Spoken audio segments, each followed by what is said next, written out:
In this week's Technique Tuesday video, I'll demonstrate the double bind-off join.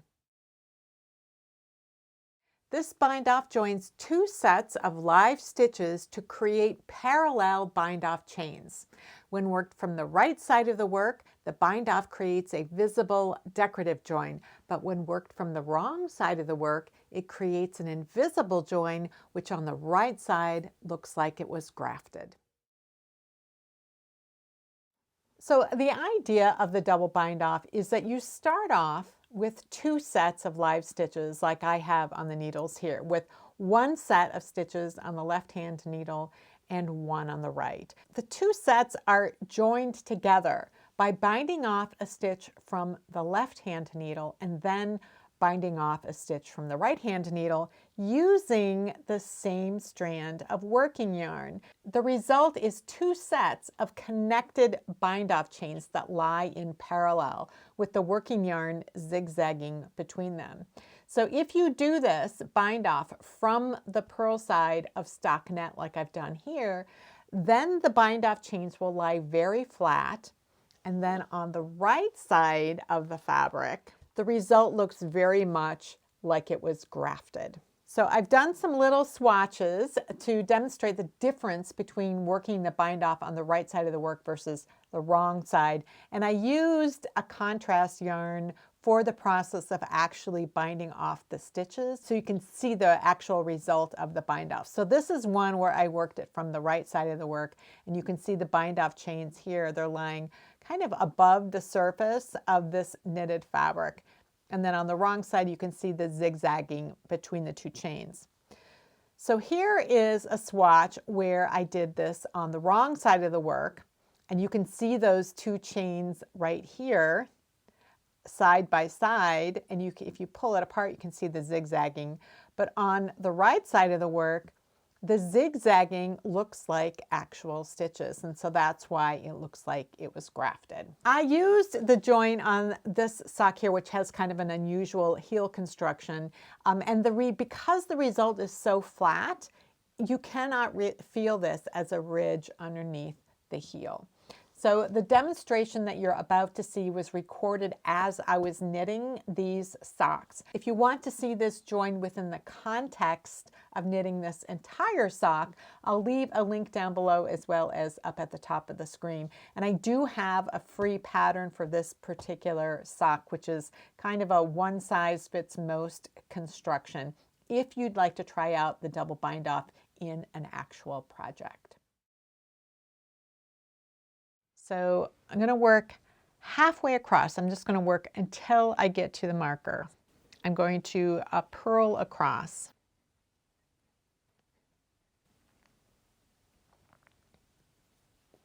I'm going to take the marker off. And from this point on, the purl side is going to face me the entire time, and I'm going to be working stitches as if to knit, but really knit two together through the back loops. So what I'm going to be doing is binding off from the left needle and the right needle. So I'm going to alternate between binding off one from this needle and then binding off from that needle.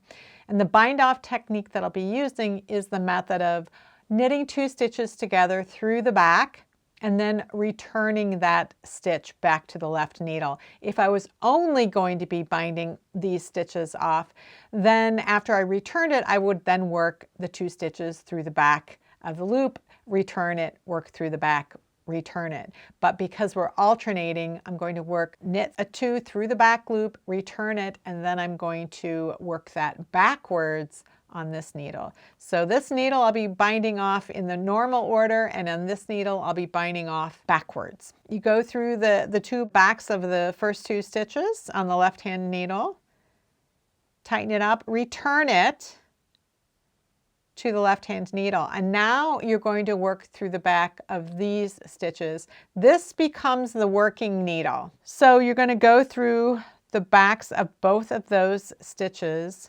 This yarn is going to go around like between the two stitches and around to the back. So it's going, if you're looking at it from this direction, it's going around counterclockwise. You can hold this yarn with some tension to the left And what you have to do is pull this loop through those 2 stitches, and I think it's easier for me. First of all, I'm going to keep my finger on here to keep this from staying in place.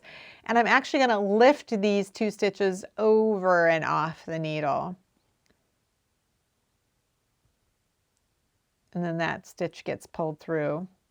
So I pull that needle out, and now I need to return it back to its needle and give it a little bit of a tug just to snug up the yarn. And now repeat that. On the left hand needle, I knit 2 together, pull the yarn through, return it to the left needle, snug it up a little bit. Now the left needle becomes the working needle. It's going to go through the backs of those 2 stitches, and it's always more awkward because if you're not used to doing it this way, and then the yarn comes between the 2 needles and around the back, so it's going counterclockwise. And again, I'm going to hold that against the needle just to anchor it while I pull these 2 stitches over and off the needle, making sure that that new loop still stays on the needle. Pull that needle out, return the result to the right hand needle, tighten it up. So that's the process. Knit 2 together through the back, return it, knit 2 together through the back, around clockwise, anchor it, pulling it off and over. Return it. It's really awkward at first. It takes a little getting used to. I've had a little bit of practice. I did it on swatches and first just to understand what was going on. And now this is my 4th sock, so I'm getting much more used to the technique and it's becoming more second nature. I understand what's happening.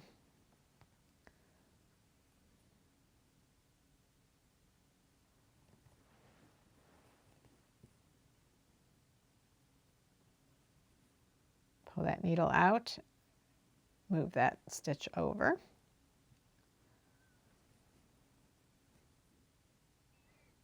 Return.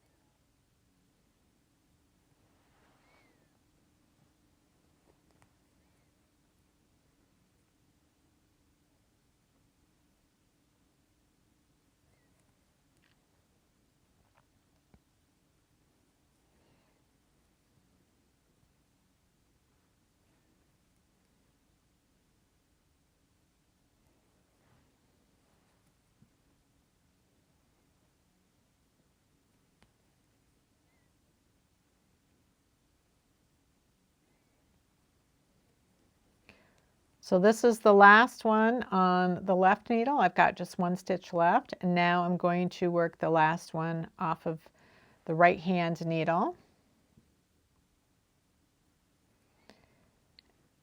But I'm not going to return it to this needle. I'm going to keep both of them here. So I have finished that bind off. I've got the 2 chains right here. It's very flat. It's very comfortable under the heel. This does not create an issue.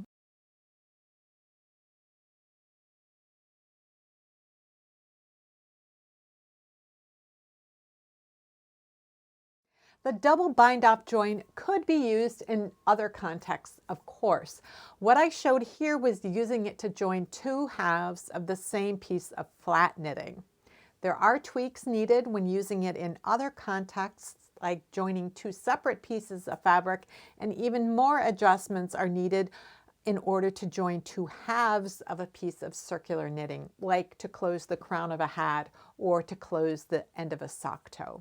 So let me know down in the comments if you'd like to see more videos on this double bind off technique in other scenarios. I often say that there are always multiple ways of getting to the same end point in knitting, and that is true of the double bind off.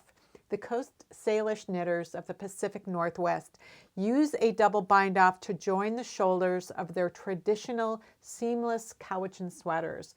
Their double bind off is done from the right side of the work to create a decorative rather than invisible result, and the technique they use is very different from the one that I demonstrated today. If you have any comments or questions about today's video or suggestions for videos you'd like to see in the future, you can leave those down in the comments below. Thanks for watching, and I'll see you next time.